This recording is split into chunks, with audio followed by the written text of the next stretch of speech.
皆さんこんにちは。ဒီနေ့ကတော့ hotel ပညာဒါန video day 4ပဲဖြစ်ပါတယ်။အဲ့တော့ဒီနေ့မှာတော့အာလီချက်ကူအောက်တိုအာလီချက်ကူအောက်တိုအာလီချက်ကောက်ကကြတော့ရှူတတ်စ်ရိုတေးဘီနော်ဆိုတာကရှူတတ်စ်ရိုတေးဘီဆိုတော့ထွက်ခွာမဲ့ရက်မှာပေါ့နော်ထွက်ခွာမဲ့ရက်ရဲ့တန်ရှုကူခရီအာဂဲနော်ခွတ်တိုဆိုတာကထွက်ခွာမဲ့ရက်ကိုသူက short ချလိုက်တဲ့သဘောပေါ့နော်ထွက်ခွာမဲ့ရက်မဟုတ်ပဲနဲ့အချိန်တူတူလေးအတွင်းမှာသူထွက်ခွာမယ်အဲ့လိုမျိုးပြောချင်တာဥပမာကိုက9ရက်နေ့မှာထွက်ခွာမယ်ဆိုလို့ရှိရင်9ရက်နေ့မှာမဟုတ်ပဲနဲ့3ရက်4ရက်နေ့မှာထွက်မယ်အဲ့လိုမျိုးဟာကိုသူကတန်ရှုကူခရီအကင်းဆိုပြီးတော့ပြောတယ်ပေါ့နော်သူထွက်ခွာမယ်ရက်ထွက်ခွာမယ်ရက်ကိုတိုးချလိုက်တဲ့ဟာဖြစ်ပါတယ်တဲ့အဲ့တော့ချက်ကူအင်ဂျီနီဆိုတာကချက်ကင်လုပ်တဲ့အချိန်မှာခောက်ကူနင်းစတေးတာဆိုတာကသူတို့သတ်မှတ်ထားခဲ့တဲ့တိုင်းဆိုင်ရောတေးယူဆိုတာကဒီတဲကိုခိုင်းရဲ့တဲကိုတဲ့ဟာရဲ့ရောတေးအစီအစဉ်ကိုပေါ့နော်ဟာရမဲတဲဆိုတာကစောချက်ကူအောက်တိုစားတဲ့လူပိုင်းတော့ခုတိုစားစုဆိုတာကချက်ကောက်ထွက်တဲ့အချိန်မှာပြောခြင်းဖြစ်ပါတယ်ချက်ကောက်ထွက်တဲ့အချိန်ကိုပြောခြင်းဖြစ်ပါတယ်တဲ့အဲ့တော့အာလီချက်ကူအောက်တိုဆိုတာကအာလီချက်ကောက်ဆိုတာကသူတို့ချက်ကင်အချိန်မှာဘယ်အချိန်မှာချက်ကောက်ထွက်ပါမယ်ဘယ်နေ့ဘယ်ရက်မှာချက်ကောက်ဘယ်နေ့ဘယ်ရက်ဘယ်အချိန်မှာချက်ကောက်ထွက်ပါမယ်လို့ပြောထားတဲ့ဟာကိုအဲ့အချိန်မရောက်သေးပဲနဲ့စောစီချက်ကောက်ထွက်ခြင်းနေပေါ့နော်မတဲတော့ဘူးလို့ပြောတဲ့အချိန်မှာသူကအာလီချက်ကောက်ချက်ကူအောက်တိုလို့ပြောပါတယ်တဲ့နောက်တစ်ခုအာလီချက်ကူအင်ဆိုတာအာလီချက်ကင်ကကြတော့ဟိုတယ်လူကကီတေးရှိတာချက်ကူအင်တိုင်းမူယော်ရီမိုမိုအေနီအဲ့ဒါအဓိကပါဟိုတယ်ကသတ်မှတ်ထားတဲ့ချက်ကင်အချိန်ထပ်ပို့ပြီးတော့အရင်ချက်ကူအင်ဇူလူကိုတိုဟိုတယ်ကချက်ကင်ကဘယ်အချိန်လို့သတ်မှတ်ထားတဲ့အချိန်ထပ်ပို့ပြီးတော့စောချက်ကင်လုပ်တဲ့အချိန်ကိုအာလီချက်ကင်လို့ခေါ်ပါတယ်တဲ့စစ်တော်ကပုံမှန်အားဖြင့်ဆိုလို့ရှိရင်ချက်ကူအင်တိုင်းမူဤစံတော့ဖြာကူရှိစရီယိုဝဒက်ခီနိုင်ကိုတိုတိုနတ်တေအီဒူအဲ့တော့ပုံမှန်အားဖြင့်ဆိုရင်တော့သူတို့သတ်မှတ်ထားတဲ့ check-in အချိန်ထက်စောပြီးတော့ဒီ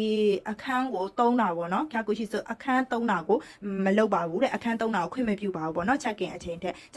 သူတို့သတ်မှတ်ထားတဲ့ check-in အချိန်ထက်ပိုပြီးတော့စောပြီးတော့ check-in လုပ်တာကိုခွင့်မပြုပါဘူးအဲ့လိုအချိန်ကြာလို့ရှိရင်တော့အခါချင်းငွေထပ်ပေးရတာမျိုးတွေရှိတယ်ပေါ့နော်အဲ့တော့အားလီ check-out ဆိုတာကကြတော့သတ်မှတ်ထားတဲ့ hotel ကသတ်မှတ်ထားတဲ့ check-out အချိန်ထက်ပိုပြီးတော့စောပြီးတော့အရင်ထွက်မယ်ဆိုလို့ရှိရင်အားလီ check-out တို့ဟိုတယ်ကသတ်မှတ်ထားတဲ့ check-in အချိန်ထက်ပိုပြီးစောစီcheck-in ဝင်ကျင်တဲ့ဟိုတယ်ကိုစောတဲကျင်နေဆိုလို့ရှိရင်အာရီချက်ကူအင်လို့ခေါ်တယ်သူကကြတော့ဒီကမအေနီသူကကြတော့ဟာယာမဲနီပေါ့နော်သူပြောထားတဲ့ချက်ကောက်အချိန်ထက်စောပြီးတော့ထွက်ချင်းနေဒါကကြတော့သူသတ်မှတ်ထားတဲ့ check-in အချိန်ထက်ပိုပြီးတော့စောပြီးတော့တဲကျင်နေဆိုလို့ရှိရင်အာရီ check-in နောက်တစ်ခု English bar ဆိုတာက English bar ကကြတော့အာလူကိုလူရီဒါခဲတဲ့နာကုဆိုတာကအယ်ကိုဟောတစ်မျိုးတည်းတာမကပဲအယ်ကိုဟောမနေ့ကပြောတဲ့ထဲမှာအရက်ပေါ့နော်အရက်တစ်မျိုးတင်တာမကပဲအရက်အမျိုးအစားတစ်မျိုးတည်းတင်တာမကပဲနဲ့ရှော့ကူဂျီမိုဆိုတာကစားစရာစောက်စရာတွေရောတေကျော်စရူဘာနော်ကိုတိုဆိုတာကတေကျော်စရူလုပ်ပေးတဲ့ဘာကိုပြောခြင်းဖြစ်ပါတယ်အဲ့ဒါလေးပဲသိရင်တော့ရပြီပေါ့နော်မနေ့ကတင်တဲ့ထဲမှာတော့ American bar ပါတော့တယ် American bar ကကြတော့အယ်ကိုဟောလူရီဒါခဲပေါ့နော်သူကအယ်ကိုဟောတစ်မျိုးလေးကိုပဲချပေးတယ်မတက်နိုင်နောက်ဆုံးအနေနဲ့ဆိုလို့ရှိရင်ဒီအမီတစ်ခုလေးပဲချပေးရပေါ့နော်ဒီ English bar ကကြတော့သူကဒီတောက်စရာရောစားစရာတွေရောတဲခင်းပေးတယ်ရှော့ကူဂျီရူနော်မေနူဝဘန်တေးစားတဲ့လူကတော့ကအိုကူမေနူတွေအများကြီးထားတာရှိတယ်နောက်ကကြတော့ပါဘူကခေါ်ရဲနိလူစရူဘာပုံစံမျိုးဖြစ်ပါတယ်တဲ့အာလူကိုလူရီတခဲကိုတေကျော်စရူဘာကိုအာလူကိုဟောတမျိုးတဲ့ကိုပဲဝန်ဆောင်မှုပေးတဲ့ဘာကိုတော့အီပန်တကီနီရေဘူးရအပြင်အမေရိကန်ဘာတို့ရှော့ဘူးအမေရိကန်ဘာလို့ခေါ်ပါတယ်မနေ့ကတင်ထားပြီးတဲ့ထဲမှာပါပါတယ်ပေါ့နော်အမေရိကန်ဘာဆိုလို့ရှိရင်เนาะသူကအကိုဟောတမျိုးတဲ့ကိုပဲချပေးတယ်ဒီ English bar ကကြတော့ English bar ကကြတော့အကိုဟောတမျိုးတဲ့မဟုတ်ပဲねစားစရာ menu တွေအများကြီးရှိတဲ့ဟာကို English bar လို့ခေါ်ပါတယ်နောက်တစ်ခုကကြတော့ English black fast English breakfast ကကြတော့ခီဟွန်တက်ကီနီရေဘူးရအပြင်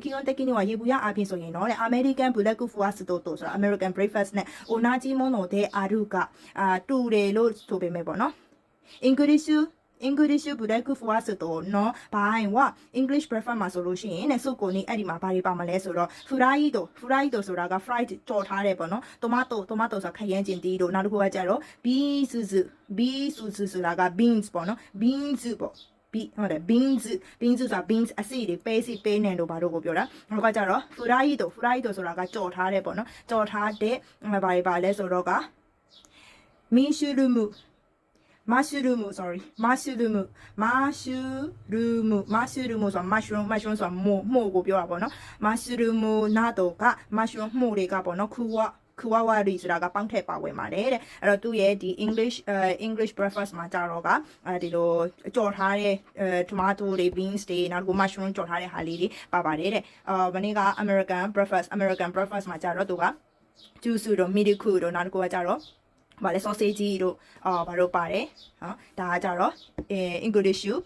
Buraku fuwasido English breakfast နောက်တစ်ခုကကြတော့ in house ဆက်လူစုကကြတော့ in house ဆိုတာကကြတော့ဒီအတွင်းပိုင်းမှာပေါ့နော်ဟိုတယ်အတွင်းပိုင်း restaurant အတွင်းပိုင်းမှာရောင်းချတဲ့ဟာကိုပြောတာအဲ့တော့ restaurant に来店したお客様に対するメニューの説明やဆိုတော့ restaurant ဒီ restaurant စားတောက်ဆိုင်ကို right and star ဆိုရောက်ရှိလာတဲ့ okay ကုစာမနီဧည့်သည်တွေရဲ့တိုက်စလို့ဧည့်သည်တွေအပေါ်မှာပေါ့နော် menu နော်ဆယ်ကြီးဆက်စမေးရဆိုတာကဒီဧည့်သည်တွေရဲ့ menu တွေကိုရှင်းလင်းဖြည့်ရှင်းတာဟိုမှာဧည့်သည်ကဘာလို့ကျင်လို့ဘာကိုစားချင်ပါတယ်ဆိုလို့ရှိရင်သူတို့ကလုပ်ပေးတာခေါက်ကုဆိုတာကဧည့်သည်တွေရဲ့ဂျောဟိုနော်ဆိုတာကကြတော့ဒီဂျောဟိုအချက်အလက်တွေပေါ့နော်ရှူနာတော့ကဆိုစုစီပြီးတော့ချူရှင်းတိုနာတို့ဆယ်လူစု活動のことအဲ့တော့ဒီဧည့်သည်တွေရဲ့လိုအပ်တဲ့ဟာတွေကိုသူတို့စားကျင်တောက်ကျင်တဲ့ဟာတွေကိုစုစည်းပြီးတော့များသောအားဖြင့်ဒီဧည့်သည်တွေကြိုက်တဲ့ဟာလေးတွေကိုသူတို့က list လုပ်ထားပြီးတော့ရောင်းချတဲ့ဟာကိုမှ in house sale လို့ပြောပါတယ်တဲ့ in house sale စုနောက်တစ်ခုဒါက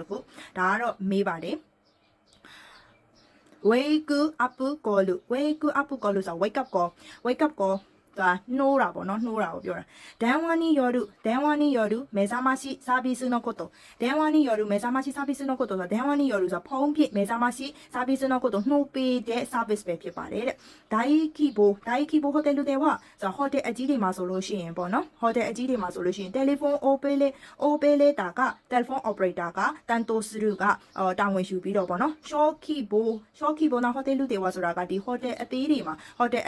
ဆိုရင်တော့တဲ့သူကကြတော့フロントクラクがサービスすることになっていますဆိုတာက front counter ကပေါ့နော်ဒီ reception ပေါ့ပြောလို့ရှိရင်အဲ reception ကနေပြီးတော့တာဝန်ယူပြီးတော့နှုတ်ပေးပါတယ်တဲ့ morning call တိုယူပါအိုင်မို့အဲ့လို morning call လို့လည်းခေါ်ပါတယ်အဲ့တော့စာမေးပွဲမှာသူကဒီဟိုပါပေါ့နော် wake up call ကို morning call လို့လည်းခေါ်တယ်ဆိုတဲ့အကြောင်းပါပါတယ်အပေါ်မှာနေပြီးတော့ဒီ wake up call ကိုပေါ့နော်ဘယ်လိုတစ်မျိုးထပ်ခေါ်သေးလဲဆိုပြီးတော့ပါတယ်အဲ့လိုဆိုလို့ရှိရင် morning call လို့ဖြစ်ပါတယ်ဒီနေ့ကတော့Day 4ပဲဖြစ်ပါတယ်